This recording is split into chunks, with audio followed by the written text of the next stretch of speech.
लेकिन आज जो शहरों और बस्तियों में सुन्नियत सलामत है ना, तो हजरत जी इन इमामों के दम से सलामत है। बेशक बेशक हक है। इमामों के दम से सलामत है आज। मगर मेरी कौम अफसोस इस बात का है कि आप मेरे हाथ चूमोगे, दाएं बाएं घूमोगे, इसके हाथ चूमने मिल जाएं, इसलिए कि बड़ी दूर से आया है, अच्छी तकरीर करता, बात अलग है, दूर से आया हूं, बातें भी थोड़ी मीठी कर लेता हूं। लेकिन जहां तक मेहनत का सवाल है, मैंने 24 घंटे मेहनत की है। उस इमाम को तुम सलाम क्यों नहीं करते जो 24 घंटे नहीं, साल के 12 महीने मेहनत करता है। क्या बात। साल के 12 महीने मेहनत करता है। हमारी कौम कभी उस इमाम पर उंगली उठाती है, कभी कहती है इसका अंगूठा हिल गया, कभी कहती है कि इसके पीछे नमाज नहीं होगी, कभी कहती है फाता पढ़ने तुम क्यों नहीं आए, कि तुम हमें समझते क्या हो। वो भाई इनकी बारगाह में अदब से आया कर। ये इमाम है, नौकर नहीं है। ये जिस मिंबर पे खड़े होते हैं वो मिंबर किसी के बाप का नहीं, रसूल पाक का मिंबर है। वाह सुभान अल्लाह। बेशक बेशक रसूल पाक का मिंबर है। और जहां तक इनकी कुर्बानियों का सवाल है तो सुने, मुझे बताएं, अगर आपके बच्चे के पेट में दर्द हो, सर्दी का मौसम हो, कड़ाके की सर्दी हो, आपके घर में कोई दवा कारगर ना हो, किधर जाते हो? मस्जिद की तरफ दौड़ते हो। सर्दी तुम्हें नहीं, इमाम को भी लगती है। तुम अगर किसी के बेटे हो तो इमाम भी किसी का बेटा है। अगर तुम्हारी कोई औलाद है तो इमाम की भी औलाद है। ऐसा नहीं कि इसका दुनिया में कोई नहीं है। ताज्जुब होता, तकलीफ होती है। तो भाई एक बार चुपचाप काम कर लें, सारा डिस्टर्ब ना करें। जिसको जहां जगह मिले वहीं बैठ जाए। सुन रहे मेरी बात जो मैं बताने लगा हूं? मेरी बात गौर से सुनना, बड़ी कीमती बात करने लगा हूं। तुम्हारे बच्चे के पेट में दर्द होता है, इमाम के पास दौड़ के आते हो, हजरत बेटे के पेट में दर्द है, सर्दी का मौसम है। इसने नहीं कहा गरमाई में बैठा हूं, इसने नहीं कहा लिहाफ में हूं। तूने जैसी कहा ना कि इमाम साहब बच्चे के पेट में दर्द है, इसने बिस्तर छोड़ दिया। वो यार कानों से कपड़ा लपेटा, तेरे साथ पीछे पीछे चलने लगा।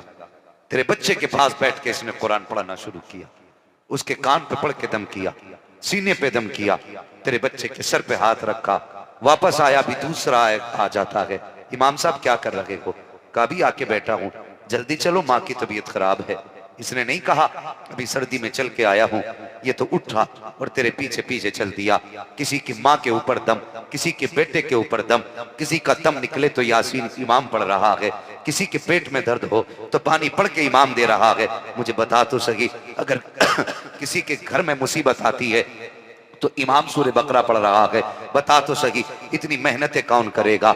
इसने तो तुमसे सिर्फ नमाज की तनख्वाह लेनी थी। ये किस जगह तुमने लिखा था इसके शराइत में कि तुझे दम भी करना पड़ेगा, तुझे दुरूद भी पढ़ना पड़ेगा, बेटे के पेट का दर्द भी काटना पड़ेगा, सर के दर्द भी का इलाज करना पड़ेगा। ये तुमने कोई शर्त तो तय नहीं की थी। तुमने 7,000, 8,000, 10,000 तनख्वाह मुकर्रर की थी, 5 वक्त नमाज पढ़ाने की तनख्वाह मुकर्रर की थी। फिर मुझे बता तो सही, ये दोपहरी में दौड़ता रहा किसके लिए? सर्दी में बिस्तर छोड़ता रहा किसकी वजह से? तेरे बच्चों का इलाज करता रहा किसकी वजह से? आखिर कौन सा लालच था जिस बुनियाद पर इसने सर्दी को सर्दी ना जाना, गर्मी को गर्मी ना जाना? तो कोई जवाब नहीं दे सकता। आज इमाम अहमद रजा का नौकर ये जवाब दे के जाएगा। जिसने बिस्तर को बिस्तर ना जाना, जिसने गर्मी को गर्मी ना जाना, अपने लिए नहीं, अगर सब कुछ छोड़ा है तो मदीने वाले मुस्तफा की रजा के लिए छोड़ा। सुभान अल्लाह। नारे तकबीर, नारे रिसाला या रसूल अल्लाह, मज़हबे इस्लाम जिंदाबाद, मसलके आला हज़रत जिंदाबाद जिंदाबाद। वाह वाह, बहुत खूब हजरत, जिंदाबाद। हकदार रसद, हक, जिसका जो हक है वो उसको मिलना चाहिए। जी हक है।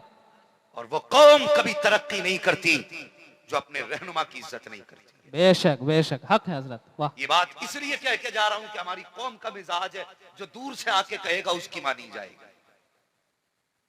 अगर यही है तुम्हारा उसूल, जो दूर से आके कहेगा उसकी मानोगे, तो सुनो मैं तुम्हारा मेहमान हूं, मुसाफिर हूं, कम से कम मुसाफिर समझ के मान लेना। अगर आखिरत की भलाई चाहते हो तो इल्म वालों की इज्जत किया करो, इल्म वालों की इज्जत किया करो। वरना सुन, देखने में हाफिज कुरान तेरा बेटा होगा, किसी का पोता होगा, किसी का भतीजा होगा, किसी का नवासा होगा, लेकिन सुन, ये सारे रिश्ते बाद में हैं। मदीने वाले मुस्तफा का रिश्ता सबसे पहले है। सुभान अल्लाह, सुभान मदीने अल्लाह। वाले मुस्तफा का रिश्ता सबसे पहले है। कौन नहीं जानता? आज 26 आयतों को मिटाने की बात चल रही है। एक वक्त ने 26 आयतें निकाल करके किताब तश्कील दी और 26 आयतों के बगैर कहता है ये पूरा मुकम्मल कुरान है। नाउज़ बिल्लाहि मिन ज़ालिक। मुझे बताओ तो सही, आज हम इन्हें ज़कात खोर कहते हैं, हम इन्हें चंदा खाने वाले कहते हैं, हम इन्हें खैरात लेने वाले कहते हैं। मुझे बता तो सही, खुदा ना करे अगर ये जमात खामोश हो जाए और तेरे हाथ में वो नुस्खा ला के दे दिया जाए जिससे 26 आयत निकाली हैं, तुझे पता है कौन सी आयत कहां से निकाली गई है? बताइए। मैं उन लोगों को चैलेंज करता हूं जो उलमा की कदर नहीं करते, तलबा को ज़कात खोर कहते हैं, इल्म वालों को हिकारत की नजर से देखते हैं। अगर तुम्हारे हाथ में वो किताब लाके दे दी जाए जिससे 26 आयतें कम करके छापा गया है, तो बताओ तुम कैसे पता लगाओगे कि कौन सी आयत कहां से कम की गई है, कौन सा नुक्ता कहां से हटाया गया है? तुम्हें फिर पलट के इस कौम के पास आना पड़ेगा कि मौलवी देखिए किताब लाई गई है, इसमें कौन सी आयत कहां से है। तो बता तो सही, उस कुरान की आयतों का पता कौन देगा? कहां से कौन सी आयत हटाई गई है ये कौन बताएगा? उसी के लिए तो खुदा ने हाफिज कुरान पैदा किए हैं, दीन के मुहाफिज पैदा किए हैं। और ये आज की कोशिश नहीं है। वसीम कुत्ता सुन ले, कान खोल के सुन, तेरी औकात क्या है? तू एक आयत अदा कर सके? खुदा की कसम, जमीन और ज़मीन खत्म हो सकते हैं, कुरान का एक नुक्ता खत्म नहीं हो सकता है, एक शेर खत्म नहीं हो सकता है, सबर खत्म नहीं हो सकता है। तेरी तो औकात कुछ भी नहीं है। तुझसे पहले तेरे बाप दादा आए थे, जब इसी भारत में अंग्रेजों का राज था, उन्होंने ये मुहिम चलाई थी, हमें भारत से कुरान खत्म करना है। और कैसे खत्म करना है? उनके अक्लमंद लोगों ने कहा था जितने कुरान के नुस्खे हैं सारे उठा के दरिया में डाल दो, ना कुरान होगा, ना कोई कुरान पढ़ने वाला होगा। उन्होंने नुस्खे उठाए, उनकी हुकूमत थी, उठा के दरिया में डाले, तलाश करने लगे, मस्जिदों से कुरान उठाए, मदारिस से कुरान उठाए, खानकाहों से कुरान उठाए, घरों से कुरान निकाले, निकाल कर के दरिया में डाले गए। लेकिन उसी कुरान के लिए जब एक अल्लाह वाले की झोपड़ी में गए हैं, एक अल्लाह वाले के छप्पर में गए हैं और उसकी कुटिया में जाने के बाद कहा था बाबा कोई कुरान है कि नहीं? बाबा ने देखा, सर उठा के कहा था बात क्या है? का कुरान लेने के लिए आए हैं। का क्या करोगे? का हमने कसम खाई है जमीन से कुरान खत्म करेंगे। इतना सुनना था, अल्लाह वाले की आंखों में जलाल आ गया। ओ यार मुझे बता तो सही, हम बिला वजह अल्लाह वालों के दामन नहीं थामा करते, हम बिला वजह में किसी अल्लाह वाले के दामन से वाबस्ता नहीं है, बल्कि उसकी भी बेपनाह हिकमतें होती हैं। अल्लाह वाले ने यूं निगाह उठाई, का करोगे क्या? का हमें कुरान दुनिया से मिटाना है। का कैसे मिटाओगे? का जितने नुस्खे हैं सारे दरिया में डाल देंगे, ना कुरान होगा, ना कुरान पढ़ने वाला होगा। अल्लाह अकबर। इतना सुनना था, आंखें सुर्ख हुई अल्लाह वाले की।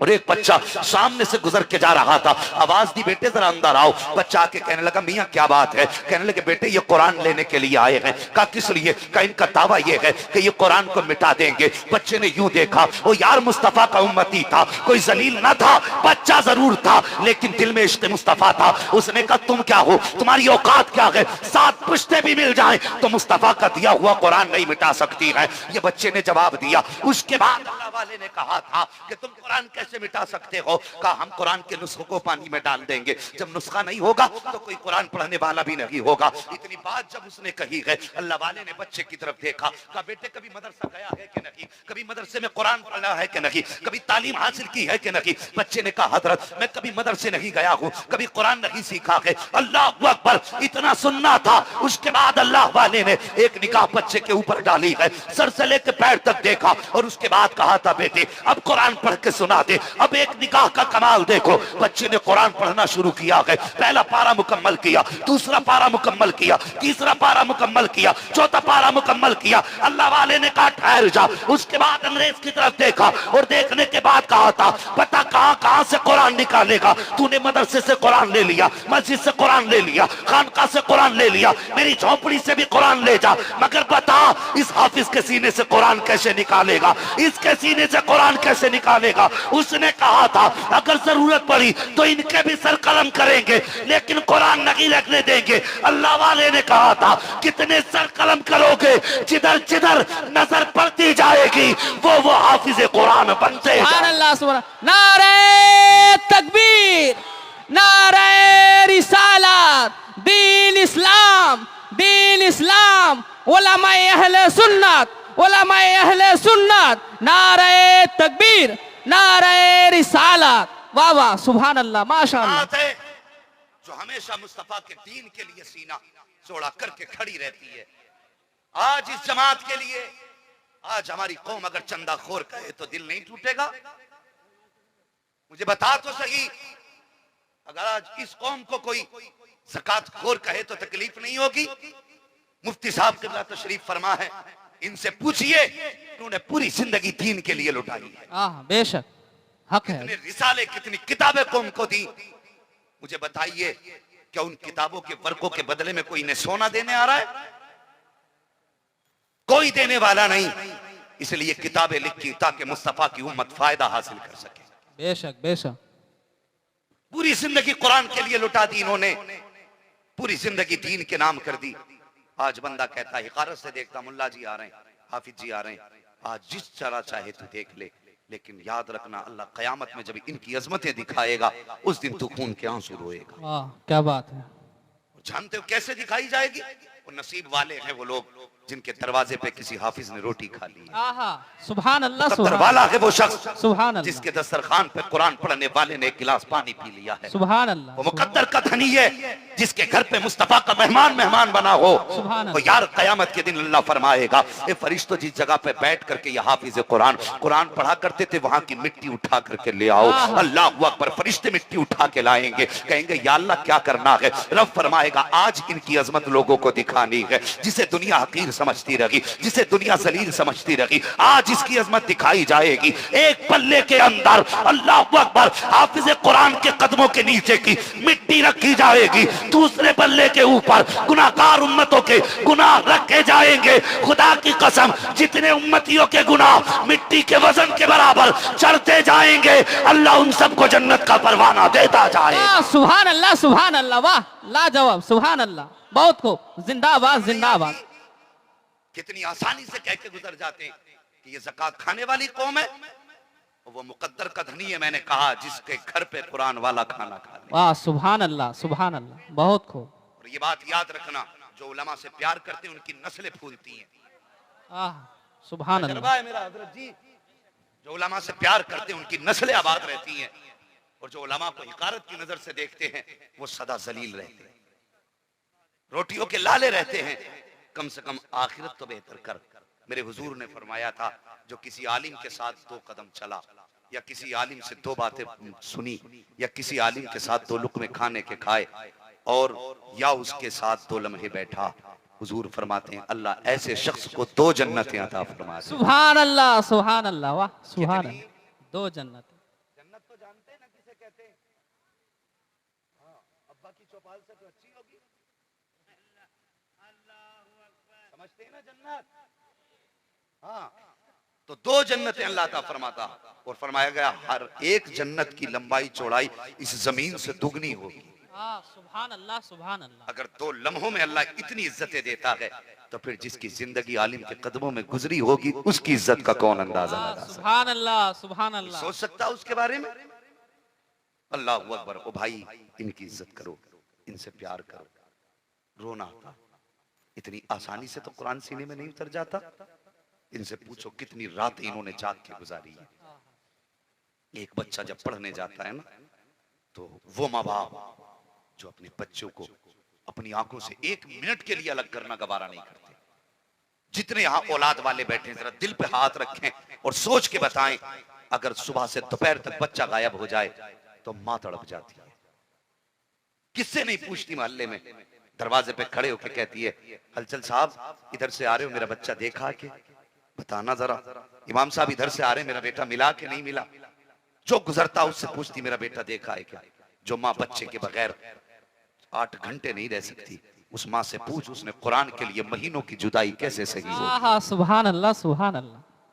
जो माँ अपने बच्चे से 1 दिन के लिए जुदा नहीं हो सकती, उससे पूछ उसने सालों साल अपने जिगर के टुकड़े को अपने से दूर कैसे रखा होगा।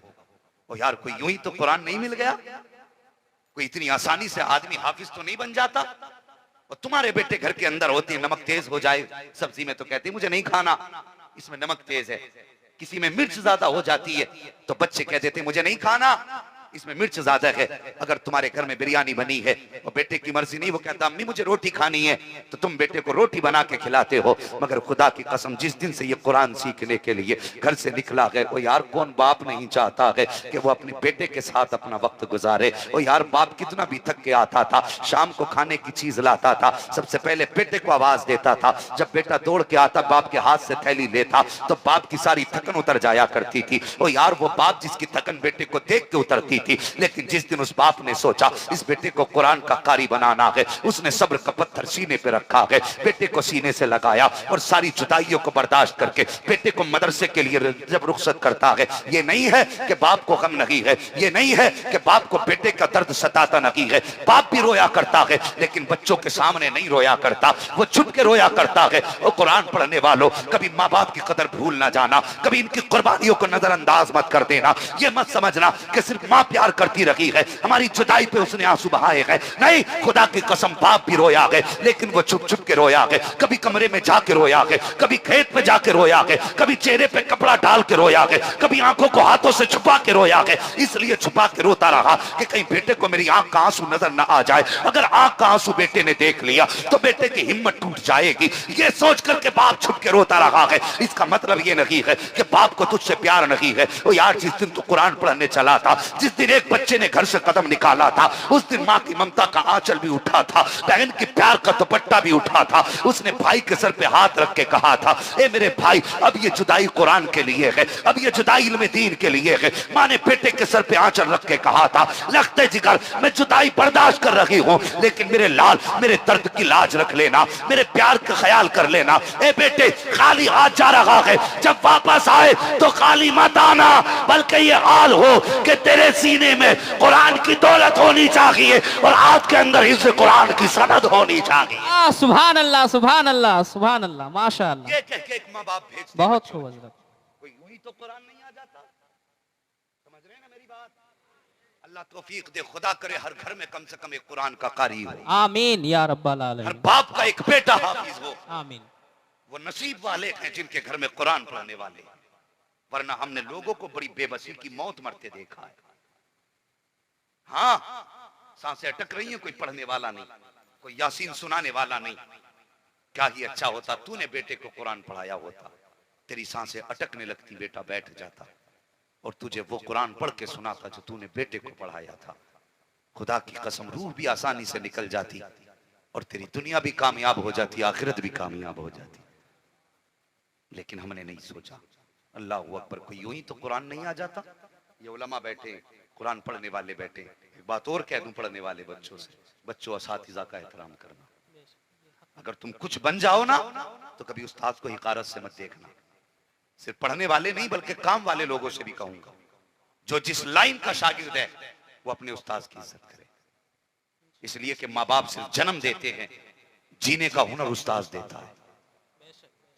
पैदा होने के बाद इंसान एक मिट्टी रह जाता है, लेकिन उसे हीरा बनाना ये उस्ताद का काम है। आज दुनिया मेरे हाथ चूम रही है, कहती मुफ्ती अम्माद ऐसा ऐसा, मैं कुछ भी नहीं हूं। नाम मेरा लेते हैं तो तारीफ मेरे उस्ताद की होती है। मेरी औकात कहती मैं कुछ होता, ये तो मेरे उस्ताद की मेहरबानी है कि उन्होंने इतनी जगह अपनी जूतियों में दी, और जगह देने के बाद खुदा की कसम उनकी जूतियों का असर है। हमने उनकी जूती उठाई थी, आज जमाना हमारी जूती उठा। सुभान अल्लाह, सुभान अल्लाह। कभी उस्ताद को मत भूल जाना। लोग जरा से कारीगर हो जाते हैं ना, और उस्ताद सामने से आ जाए तो आदमी गुजर जाता बच के, कहीं से सलाम कराना ना पड़ जाए। वो लोग कभी तरक्की नहीं करते जो असातिज़ा से नजरें चुराते हैं। उस्ताद का एहतराम करना।